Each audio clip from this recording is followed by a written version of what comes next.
Yeah. Well, thanks for coming on, Jenny. Welcome to my podcast. No, Jenny, welcome to my podcast.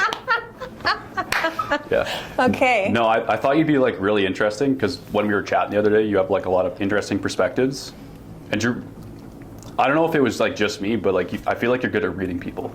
I am. Yeah. I mean, I feel like I am. Yeah. And so I think that actually helps me when I'm working with clients because, I mean, can I say I'm an empath? Because I feel like I am. So I feel people's energy, which I think helps me. Yeah.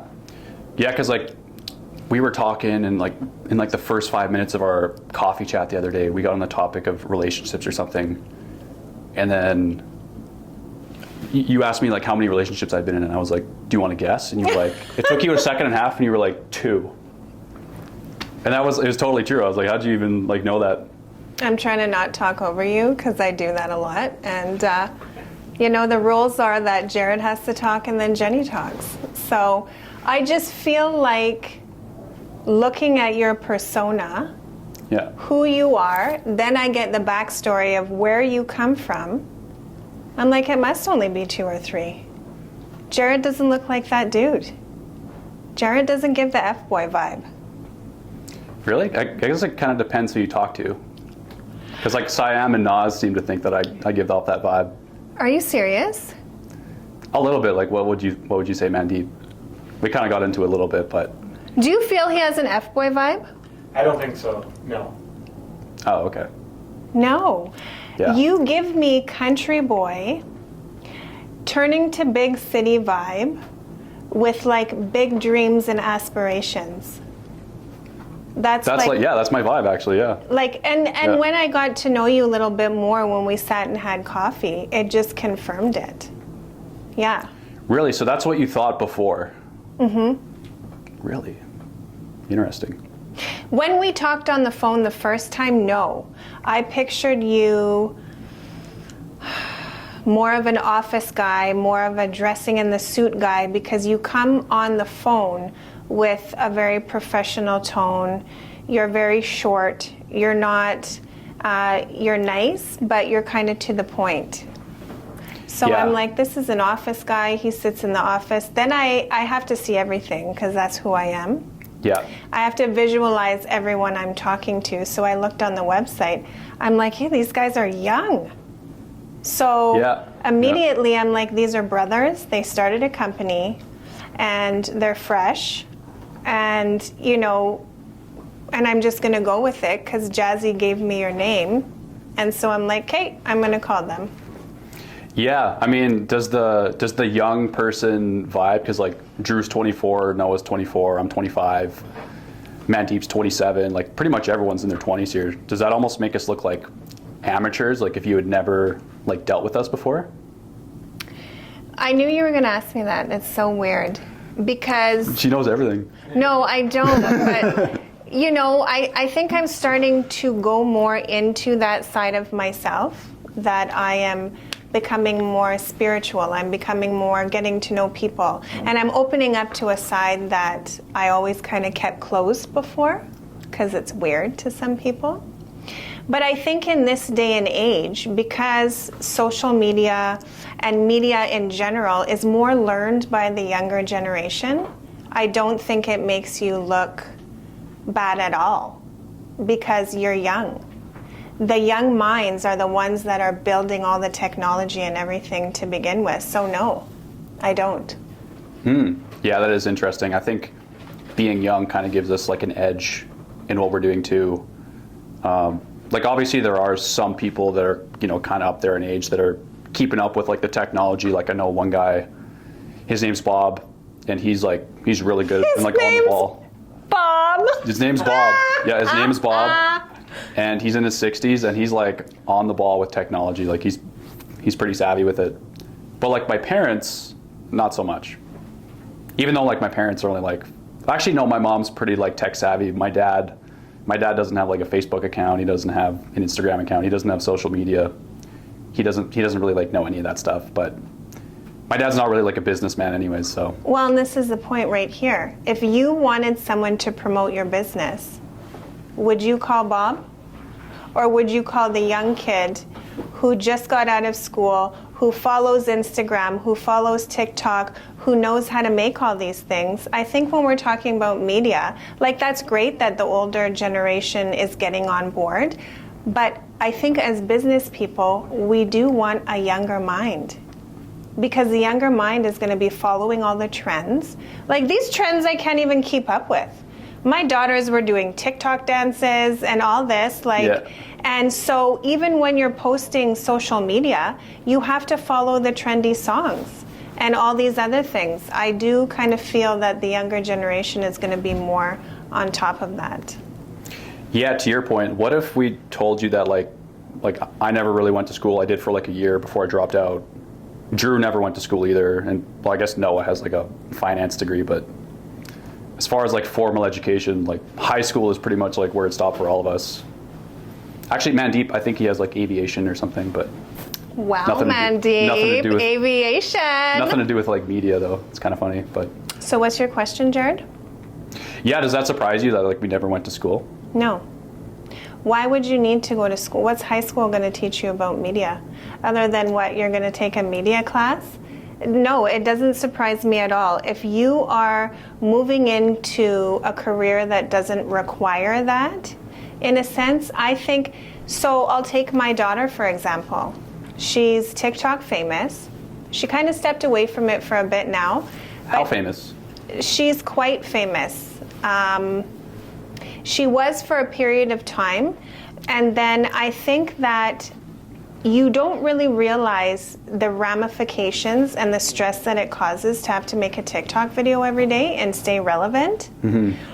So for her, if I have any questions, I ask her. She literally learned. She lived it. She lived it, and Yeah. she learned from the bottom up, which is why I think it's really funny when companies hire people that are right out of school as opposed to the people that have lived and done the job, because school only teaches you the backstory of how to do something. When you're on the job, you're actually learning how to do that. So even if you went to media school, do you know what all the trends are? Do you know what this is? No, to me, you have to learn it by doing it. Same with real estate. Yeah, by the time school teaches it, it's too late. It's just school. Yeah. You can be book smart, but do you have the personality behind it? Do you have, there's so many things that go into forming a career and building a career. Yeah, speaking of building a career, like I know you said you've been doing real estate for how long? 2 or 3 years now? I thought it was 4. Paul keeps saying 4. I think it's 3. I'm not good with time. So Oh, okay. it feels like forever. But I believe I'm going on my 4th year now. Yeah.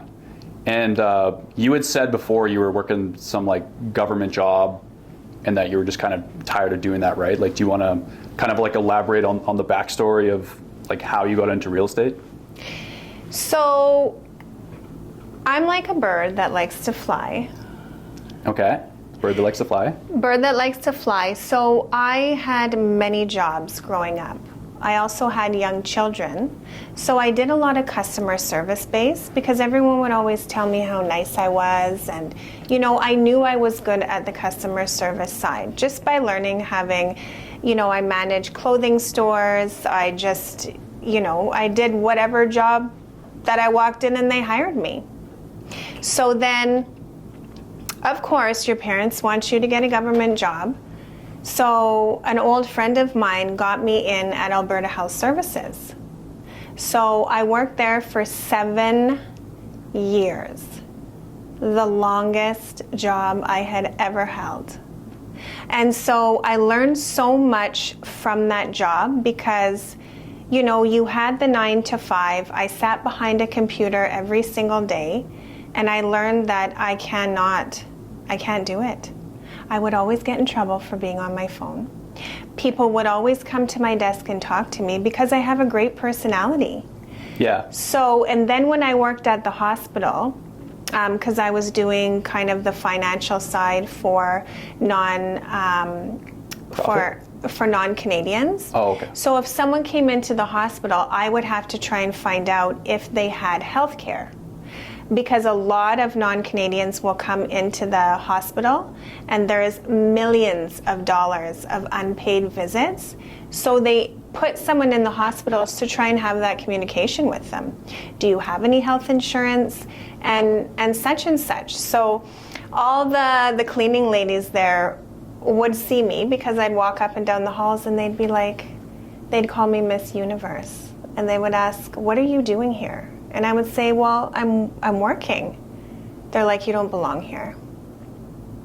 Ooh. You belong somewhere else. And I'm like, where? They're like, I don't know, Hollywood, you know. Because of my height, my stature, I dress a certain way. So it is a bit different than the regular Edmontonian. Right, yeah. And so they would always call me Miss Universe. And it's funny because yesterday I was chatting with the cleaning ladies and they again called me Miss Universe. Today or yesterday? Yesterday. Yeah. Who is Miss Universe? And then they told me I looked like Wonder Woman because I dyed my hair red. Yeah, I was gonna comment that, like, I mean, last time we talked, I think your hair was kind of like in a ponytail, so I wasn't really sure. It was like a blondish, brownish, reddish, but now it's just, here you go, I'm red. Redhead one day is, I guess, like, what inspired you to like change your hair to red? Is it like a statement you're trying to tell people when you go up to do like a listing presentation? Boss bitch, yeah. Boss bitch? Yeah. No, it kind of happened out of the blue because I hadn't done my hair in probably a year and a half. And then I just thought, okay, do I want to go back? It was very close to my normal, blonde, brown, a little bit of red. And then I saw, what's her name? What's her name? Is it like a redhead actor? She was married to Brian Austin Green. I don't even know who that is. Super hot. Okay. But I saw a picture and I thought, you know what? Because of the tone of my color now, I could do a red. And it was the sexiest picture. And I sent it to my hairdresser. I'm like, I want to do this. And I did it. And she just texted you back like a date and time, said, let's do it? Well, I was going the next day for it was the same day I saw you.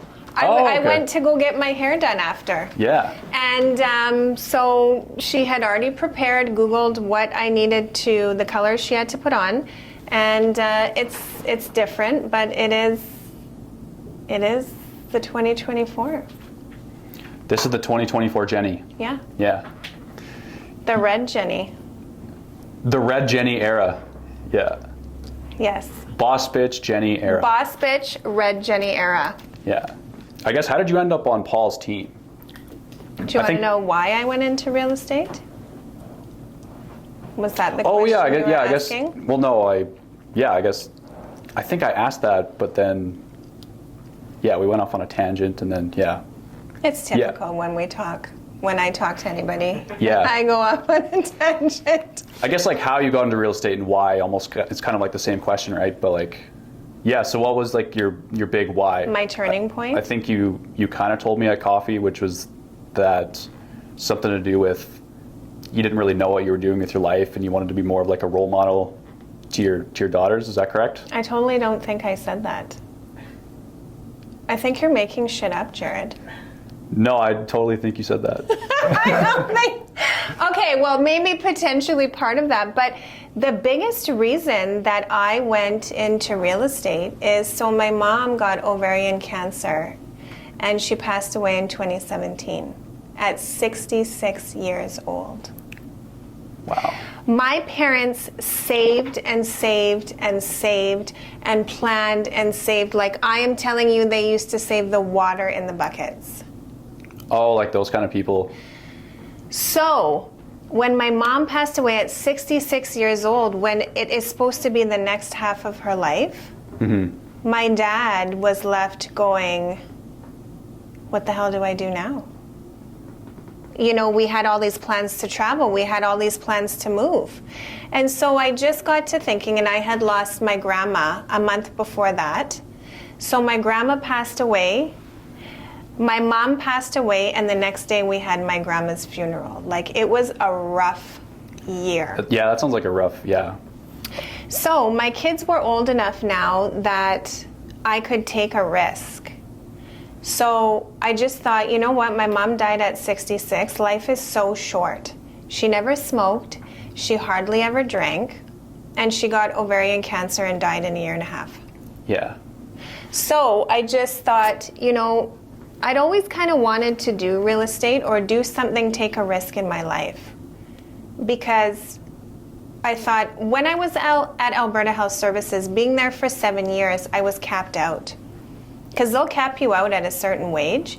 And if you don't move into a higher position, then you're never going to make any more money. And I thought, well, what higher position would I even want to move to? I don't. So I wanted to be open to be able to make as much money as I can, but it comes with a downfall, because if you don't make money, you don't make money. Yeah. You can eat what you kill, but if you don't kill anything, you're not eating. yeah. So that was why I originally jumped into real estate. And so what I did to prepare for that is I still worked at Alberta Health Services, and then I got a part-time job, remember, at the storage place where I cleaned toilets. Mm-hmm. And so I worked 7 days a week to prepare myself mentally to be able to jump into work 7 days a week. Do you think that was a mistake or no? Like, would you have rather been like well rested, jumping into it 7 days a week, or do you think Ask that's me actually? if I'm well rested, Jared. Jenny, are you well I mean, rested? I know I may look well rested. Hells to the no, I'm not well rested. I actually am proud that I had the intelligence to prepare myself, because 7 days a week now, or to the normal person, would be ludicrous. To me, I don't know any different now. Mm-hmm. So I think it did really help me prepare. And I always try to prepare. Yep. Prepare for the worst.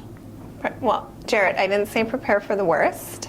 I said prepare. Prepare, okay. But I guess we should prepare for the worst. Well, it's like an old like Charlie Munger, Warren Buffett quote. Prepare for, what's the quote? Something along the sentiment of, I've always prepared for the worst, and I've been happier off for it. It's so true. Yeah. It's so true. Like, don't expect the worst or hope for it, but like, prepare for it. Yeah, because if you prepare for the best and the worst comes, I mean, I always prepare for the worst. I think it's just the negative mindset that I carry sometimes. And I think that as humans, we always try to save ourselves. So we always prepare for the worst. Mm-hmm. Yeah. So how did you end up on Paul's team then? So my friend Matt had been, my brother's best friend Matt had been in real estate for like 20 years. So originally I wanted Matt to train me, and that's kind of why I went in, because Matt's a beast in real estate. So I'm like, oh, he can train me, I'll work with him, and everything will just be smooth in life. Like, he'll show me the ropes and I'm good to go. Mm-hmm. So Matt had actually been traveling back and forth to Vancouver because he had a girlfriend there. So he didn't have the time to train me or do anything by the time I was going in. So I was like mortified. All my plans were gone, and I didn't plan for that. Yeah, you almost have to convince him to like break up with his girlfriend. I know. Or find a different plan. Break up with your girlfriend, train me, put that on pause. Like, at least give me a couple years of your life, my friend. Yeah. He wouldn't do it. So This Matt guy sounds so selfish. he is so, Matt, if you're watching, you're actually extremely selfish. You almost ruined my career. So what happened was, I took Matt's expertise and I just said, like, Matt, you know who I am. I need to be handheld. So I'm not the quickest learner, because I think I have like dyslexia, ADHD, like all these things that were not found when I was younger. So it takes me like a while to get stuff, though I am highly intelligent. So I said, Matt, knowing my personality, I need to be myself. I need to be outgoing. I need someone who's not going to mind if I swear, like, you know, between the two of us. And Yeah. that will handhold me. So he's like, he gave me a few options. So I called the few options. I actually joined another team first mogul with James Canal. But everything at that time was COVID, and no one could actually like sit and talk with each other. Like, I still don't think I've met James face to face, and I was on his team because he was building a team in Vancouver. So a lot of it was videos, watching videos, and I just wasn't learning as well as I could. So I actually made the switch I was going to go to YAG Pro, and then I called him, and then he called me back right when I was about to go to YAG Pro. Yeah. And then he called me in for an interview, and I heard his voice on the phone, and it was just like something. He just calmed me right down, and he's a very calming person. So I'm like, yeah, I'll go in your interview. Let's see if I want to work with you. And then I walked in like a boss bitch, not knowing anything, but acting like I was going to be a superstar, and he gave me a chance. Yeah. And when you say like acted like a superstar, do you think he treated you like a superstar? Or? Oh, he could see right through all my insecurities and but he saw that I had, like, one thing about me is I got personality, my friend. Yeah. And a lot of it.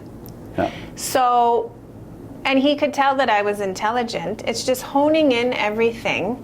And he'd done real estate for many, many years too, so he kind of knew what to look for. He knew I was rough around the edges, but he saw something in me. Saw something like deeper than that. Yes. Yeah. Yeah, that's really cool. So what was like the learning curve like working with him as opposed to like the people that you worked with before? Well, the people I worked with before, I never really met in person at all. It was all over Zoom and the computer. So with Paul, it was completely different. Like, we had unlimited leads. He did training with us in person twice a week. So that was a complete turning point for me, just because of the type of person I am. A lot of people can learn off of videos, and I needed a lot of in-house training, a lot of working with. And so this allowed me to be trained thoroughly. And the training still continues. So if the market shifts, we're trained on that. If something happens and, something's changing in the real estate world, he informs us of it. So in the beginning, it was intense training, like 2-3 times a week. And if we didn't show up, we got in big trouble. Oh, really? Like, what would he do? He's not, like, he's a nice guy, but, he lays the law down when he has to. Yeah, there was a metaphor I heard one time, something about, like, being in business, right? They say, like, when you're, like, at the top of the food chain, or you're, like, the business owner or the CEO, you're like a lion, right? Like, you walk around and, you can be nice and friendly, but when something happens, like, the lion can still bite your head off, you know what I mean? Oh, a lot of people take my kindness for weakness. What do you mean by that? Like, what does that mean? Because I'm very nice. So I'm a very, very nice person, Jared, until I'm not. Yeah, so you think people take advantage of your kindness? Yeah, and I let them. You let them until what? Oh, until I have to switch, because we're all human. Like, people are going to behave in a certain way, but I watch everything. Yeah. Which also comes good into play with business. Because sometimes you have to be an actress, you have to be a counselor, you have to be a doctor, you have to be a mind coach, you have to do so many things in real estate that a lot of people, when they join, get out in the first year. If you have no support, you have nobody backing you up.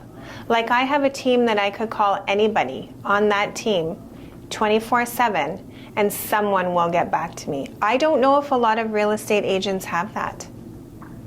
And so my stomach's growling because I didn't get to my lunch yet, Jared. Yeah, you're skipping Paul's birthday for this, eh? Skipping the birthday, but I'm going after. No.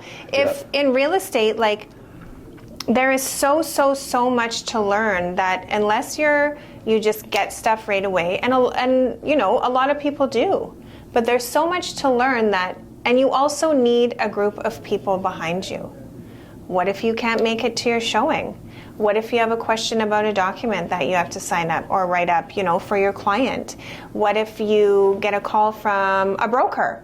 What if you get a call from another agent? What if you're going into a multiple offer? What if you don't know what to tell a client? You're a first-time agent. I've always had, since I joined Paul's team, someone to call. Yeah. And very reliable sources that will back me up. Yeah. Yeah, speaking of that, I know, when you said sometimes people take advantage of your kindness, people used to do that to me too. Actually, I remember when we sat down for coffee last week, you were like, you seem like a very shy person, which kind of threw me back, because I think a lot of people that would, see me now, they wouldn't think that. They would think I'm more assertive or whatever. Still nice, but I'll stand up for myself if I need to. But I definitely wasn't like that 5 to 10 years ago. If you would have met me 5 to 10 years ago, that would be more of my natural tendency, right? So I guess how did you see through that too? Because you were saying that you have you're intelligent, maybe not on paper because of your ADHD or your dyslexia, but you just see different things in people, right? Yes. Yeah.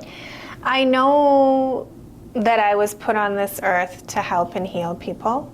And once I've gotten older, anybody who knows me will tell you I will bend over backwards for the people I love or anybody in need. So a lot of people, I was that people pleaser that made everybody happy, that, would do anything for anybody. So me growing up, and I'm still working on that, is setting the boundaries, because I will go above and beyond until I don't. Until I recognize that you've crossed the line, and then you're completely out of my life and people are in shock. Complete shock. Yeah. I will go from being the bestie to blocking you and never talking again.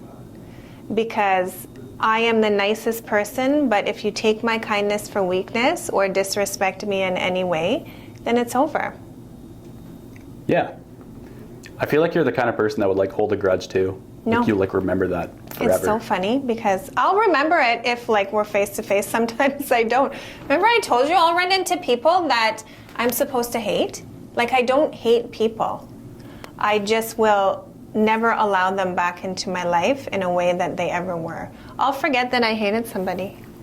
I'll have a full conversation and leave and be damn it, I hate that person because what they did to me.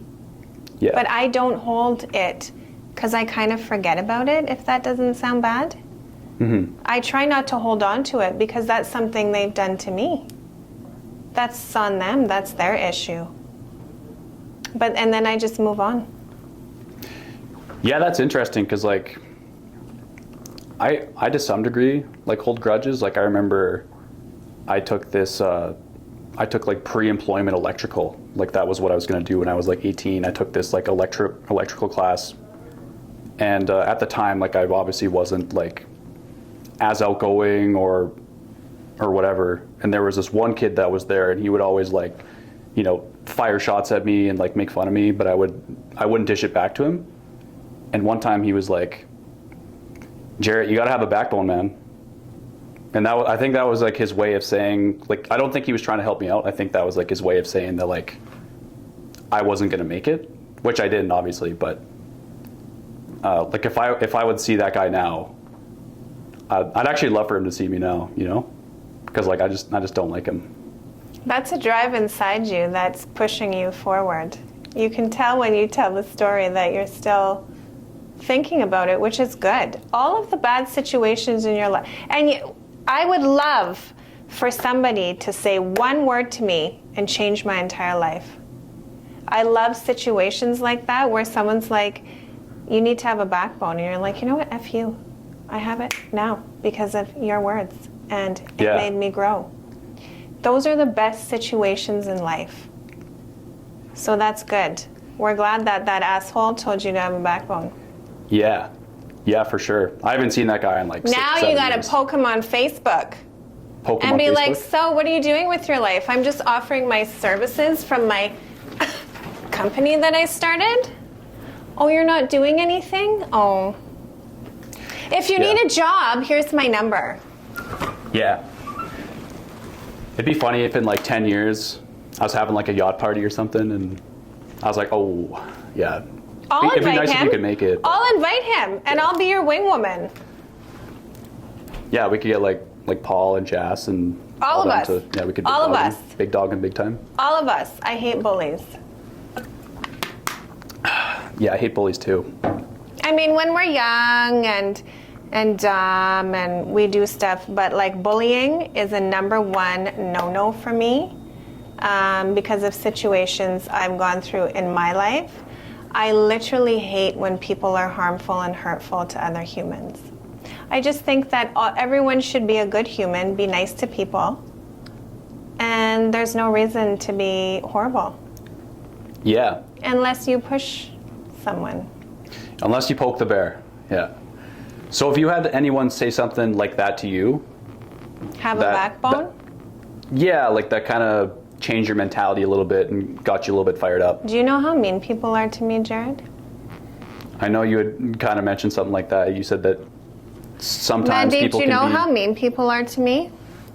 I can't think of anybody being mean to you. Do you know on social media people are horrific to me Yeah, you told me because about of that. my appearance? Yeah. Yeah. That I actually love because it has caused me to more and more have a backbone. And I'll tell you where my backbone has come from. So I was like super, super, super nice and shy, and I can be very shy, which actually people are shocked. I'm actually a really shy person. So that's where you saw it in me. I think that we always see in other people what we see in ourselves. Yeah. Yeah, I can be extremely, extremely shy. But it's only in personal situations, I would say, or like when I get embarrassed. I hate to be embarrassed. It's like the worst feeling in the world to me. Well, I mean, who does like it though? Yeah. Yeah.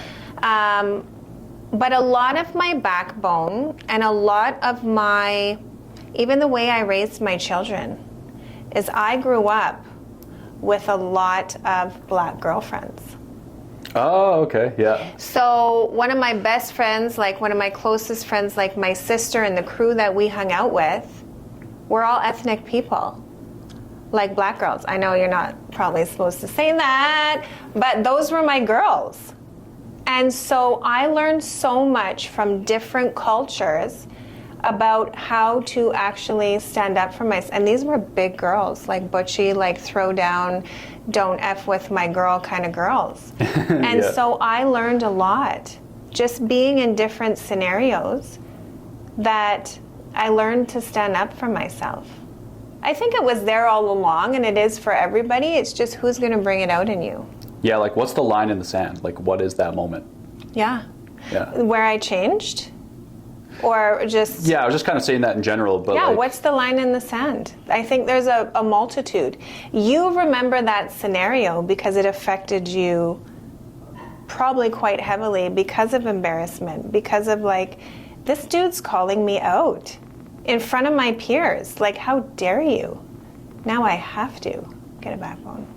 yeah. Whatever drives you, I think is amazing. Yeah. Just let it. Don't even worry about like what it is. My appearance has literally been in people's mouths for years. I'm tall. I'm different. I stand out. I have tattoos. Everything. It's just something I've grown accustomed to. Go walk in the grocery store or whatever, people's heads will turn, they'll stop, they'll talk, they'll stare. I'm like an oddity to people. It's just something that once you learn yourself and love yourself, to me it's a positive. I'm different. Yeah, you don't even want to be like a similar or like just like a typical realtor anyways, right? No, ooh, I want to be me. Yeah. I feel like a lot of people don't really like embrace their own uniqueness. They're trying to be No. something they're not. And I think a lot to do, and you'll probably understand this too, is when you join a career or a business, you will mimic yourself based on precedents that other people have done. So you'll look at someone's website, be like, oh, well, they're doing it like this, I should do it similarly. Or, you know, when I'm joining real estate, this person makes these videos, so I should make these videos. Yeah. This person dresses like this, so I should dress like this, or I'm like a weirdo and I'm gonna stand out. Because as a society, we're always trained to like be like the other person. Because if you're different, it's weird. So for probably the first 2 years, I didn't know how to be myself. I was trying to be prim and proper and, you know, I mean, not like I'm not, but you have to grow when you're growing your business into blossoming. If you are yourself, that's going to take you 100 miles. If you're waking up being Bob, Bob, yeah. then you're going to try and be Bob and not Jared. Yeah. So I guess like transitioning into more of like real estate stuff, what's like an example of a time where a client was like over the moon, like thrilled with your services, like a time when you went like above and beyond for them? Like always. Yeah.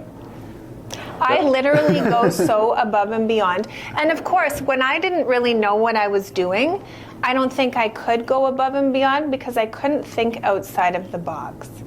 A lot of stuff in real estate is thinking outside the box. I'll tell you the one time, and ask Jazzy about it later when he comes in. Okay, sounds good. Ask him about the deal I saved for the clients that he gave to me. He actually like patted me on the back and was like, I couldn't even have thought of that. Really? Okay, so what, like, do you want to explain what happened? Maybe. Yes, of course. If you want to think about it, go ahead. Like, Why? I'm kind of going through the scenario. So, yeah. He had called me in regards to some clients. Now, the offer was already going through. Mm-hmm. But these people, for some reason, got denied on their financing because the bank, I'm trying to get it all together. So something had happened that the bank, this guy had his identity stolen. The clients. And so someone was committing fraud. Someone was committing fraud, Yeah. and the bank was saying that he took all this money. Yeah. So they had literally sold their house. They had put an offer on another one, and if this didn't go through, they had nowhere to live. Yeah, they're like homeless. Like, where do you put all your stuff, right? That's stressful. But at this point, he had just handed me this lead. So I called them. I put an offer on his listing. Everything is golden. We're going through. They're pre-approved. Financing is great, blah, blah, blah.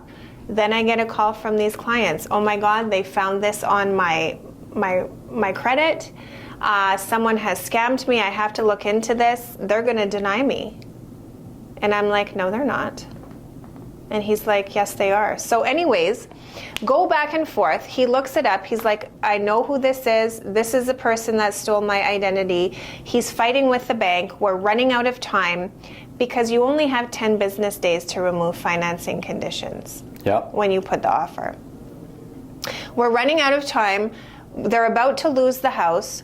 So I'm on the phone with the bank. I'm trying to call the bank. I'm trying to get, because basically... So wait, the mortgage broker isn't on the phone with the bank? Or No, the mortgage broker, there wasn't much that they could do because it was something he had to deal with on his own level because it's personal, right? Okay. It was his credit that was the issue. So my client's trying to get a hold of the bank going, this is not me. And he had like an email or something. There was some kind of, so he would call them and they would say, sir, we see that it's not you on here, but we do understand that your identity was stolen. So he's like, great, can you send me a letter so that I can submit it to my mortgage broker? And so we can get this all cleared up. Well, no, we can't do that. So he would call me, and so they went into the bank twice. They were yelling at the bank. The bank would not provide them with a proof on paper that they recognized that this was identity theft. But he'd call them, and they would verbally tell him on the phone. So I'm like, do you want me to go in the bank with you? And they're like, well, there's nothing you can do. I'm like, I can yell. I don't know. I'm really loud. Maybe, like, I can cause a scene. So I call the bank. I get through to somebody. They tell me over the phone, same thing. There's nothing we can do. And so I kind of figured out that the bank did not want to admit because the bank had given him the money to the person that stole the identity. So when COVID happened, this person went online and the bank gave them like $15,000, $20,000 and a credit card all in one day. The fraudulent guy? Yes. Yeah, okay. So the bank did not want to admit that they had effed up. Okay, yeah. So that's kind of what, I'm not saying that that's exactly what happened, but why would you admit it on the phone but you can't prove it on paper or get it removed? So what does Jenny do? Yeah, what does Jenny do? That's the $1 million question. You think about it, Jared. What did Jenny do? Mandeep, what did Jenny do? Jenny solved the problem. How? Yeah, that's what I'm You trying didn't to think even of. hear the whole story. Yeah. He's like running around back. Yeah, like we know. What would you do? She's told us like up to here, and like we still have to get to here. Like what? So here's what happened this between here and there? scenario. Yeah. We have to remove conditions in 24 hours. The bank has verbally said, this person has not committed identity theft, but we cannot provide you proof. And the mortgage company needs proof in order to remove that and approve the mortgage. And the bank is not giving in, and they will not provide a letter. What would you do? You have to prove it in some other way that the bank, like outside of the bank. So is that what you did? Would you like me to give you the answer? Please. Nah, let's just move on. No, I'm just kidding. Yeah. So I called our amazing lawyer, James Song. Okay. And I said, James, here's the scenario. This person has been identity thefted. The bank will not provide proof that it was not him. And he's going to lose the house in 24 hours. He goes, call the bank back, get the email of the person you're talking to. Called the bank, got the email, and I said, my lawyer will be in contact with you, and this needs to be rectified within 24 hours. Yeah. But of course, this is one thing. Now that I do have my lawyer on speed dial, because he's amazing and he's one of my close friends and he deals with all my clients, people threaten lawyers all the time. I actually pull through and my lawyer will call you. So the guy's like, yeah, here's my email. Get your lawyer on the phone. I said, yeah, no problem. Let me guess. He calls in like 5 minutes or something. So my lawyer emails them and says, this is the scenario. You are unable to, if you are going to agree that this was identity theft, we need confirmation within 24 hours or we're going to sue you.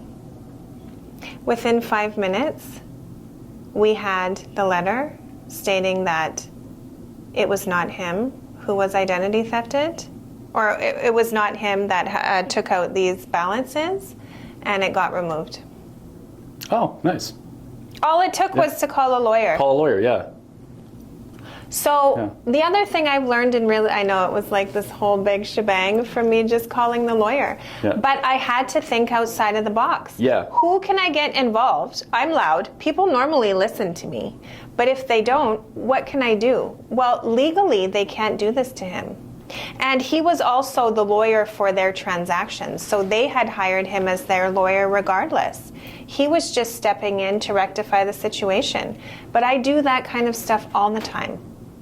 Once you have, and this is why it's so important in business that I'm learning to have relationships with the right people. Mm-hmm. Because my lawyer will help out my clients that are his clients all the time if he can. You know, it's good to have other people in real estate that you can rely on. So I always think outside of the box. Mortgage brokers.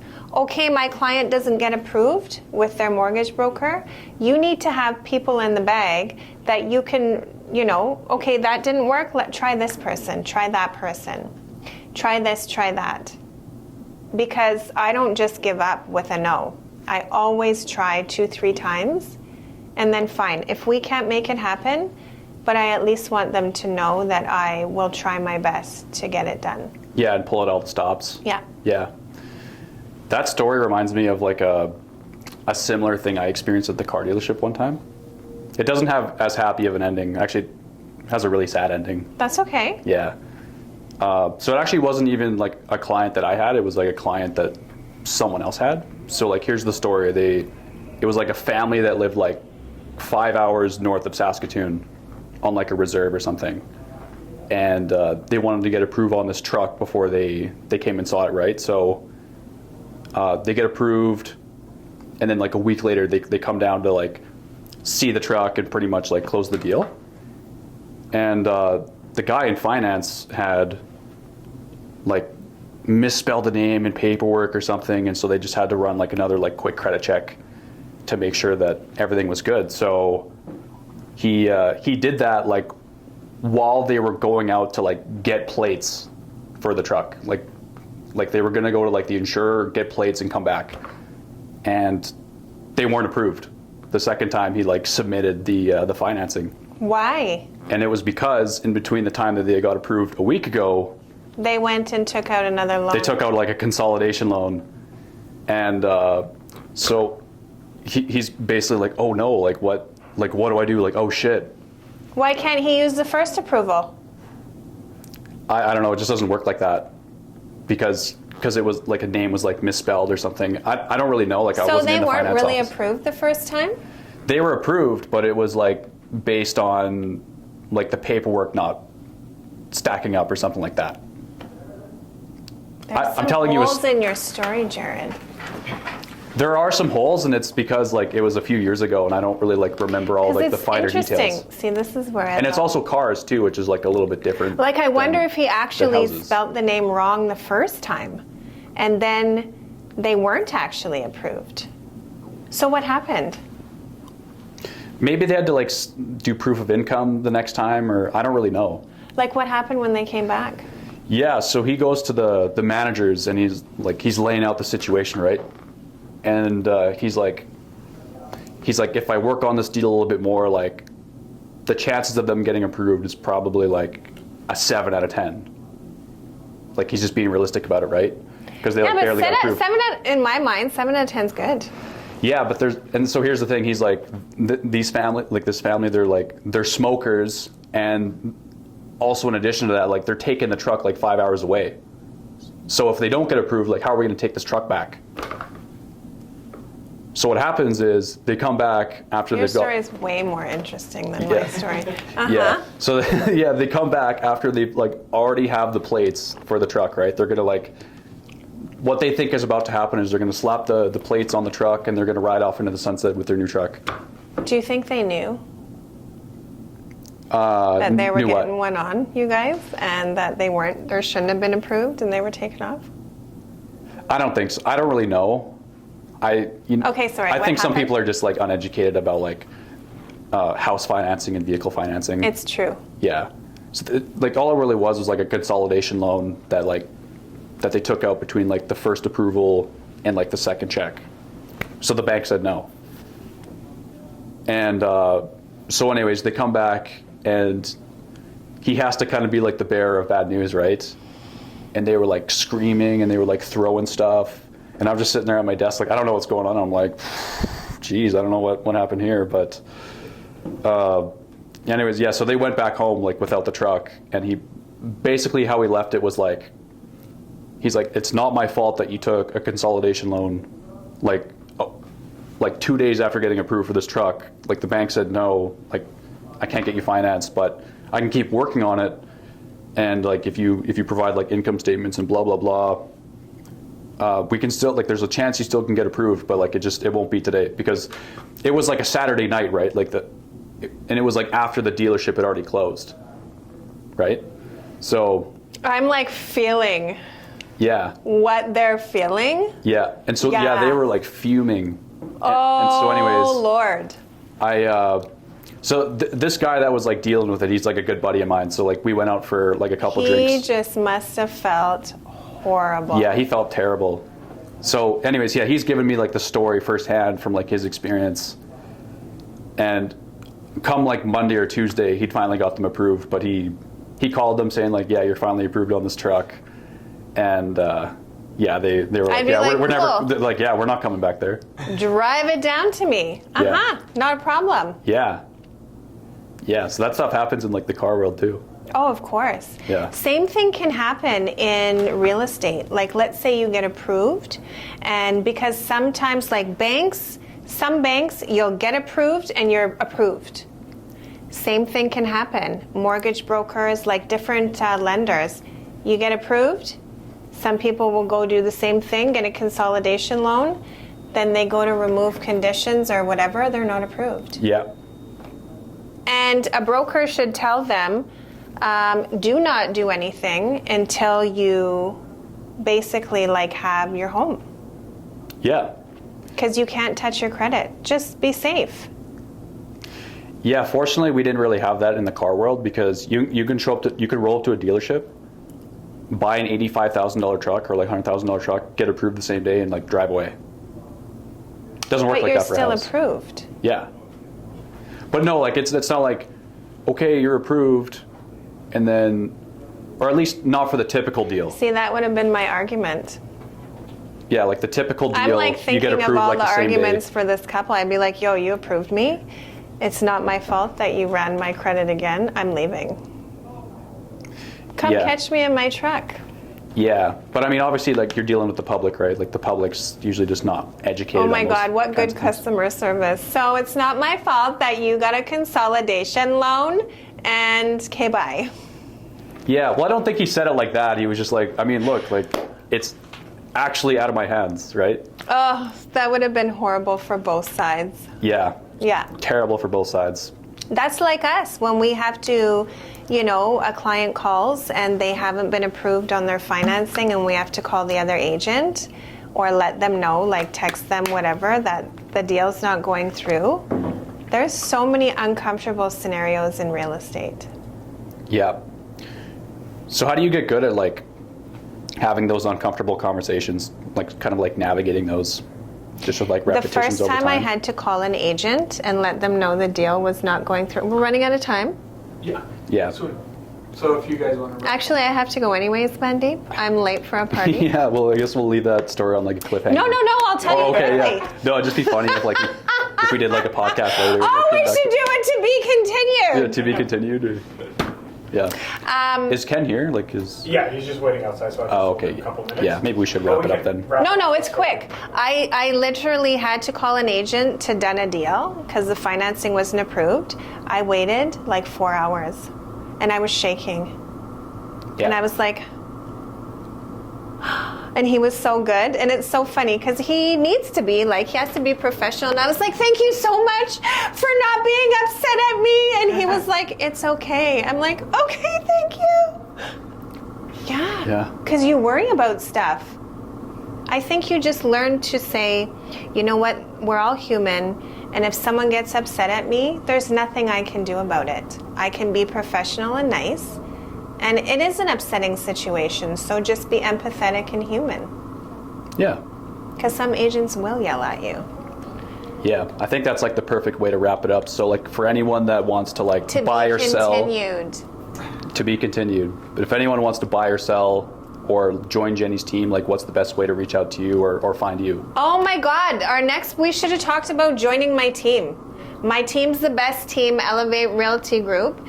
And so we are Elevate Realty Group. Yeah. I am Jenny Hansen. I probably shouldn't give my phone number, but just go on the Elevate Realty Group website. My handle is I am Jenny Hansen, and that's how you get a hold of me. And I'll do my best for all of you. Perfect. That was such a good way to like wrap it up. Thank you so much. Right?